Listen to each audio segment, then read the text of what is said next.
एका हिरव्यागार जंगलात चिमणीचं गोंडस पिल्लू आणि कावळ्याचं हुशार पिल्लू राहत होते. आज दोघांचा शाळेचा पहिला दिवस होता. आईने त्यांना प्रेमाने दप्तर दिले, सोबत पाटी आणि पेन्सिल दिली. दोघेही आनंदाने गाणी म्हणत म्हणत शाळेकडे निघाले. वाटेत फुलपाखरं, ससे आणि खारी त्यांना शुभेच्छा देत होती. रस्त्यात एक छोटासा ओढा आला. चिमणीचं पिल्लू घाबरलं, पण कावळ्याच्या पिल्लाने झाडाचा ओंडका शोधला आणि दोघांनी सुरक्षितपणे ओढा पार केला. शाळेत पोहोचल्यावर शिक्षकांनी दोघांचं हसतमुखानं स्वागत केलं.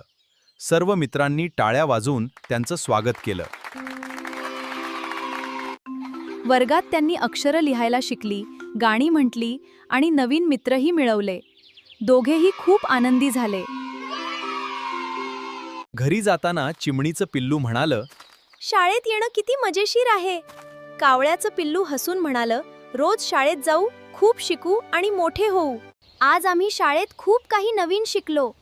शाळा म्हणजे ज्ञानाचं मंदिर आहे. रोज शाळेत जाऊया, मन लावून शिकूया, चांगले नागरिक बनूया. आमचा शाळेचा पहिला दिवस तुम्हाला आवडला असेल तर आमच्या व्हिडिओला लाईक करा आणि चॅनलला सबस्क्राईब करा. पुन्हा भेटू. नमस्कार.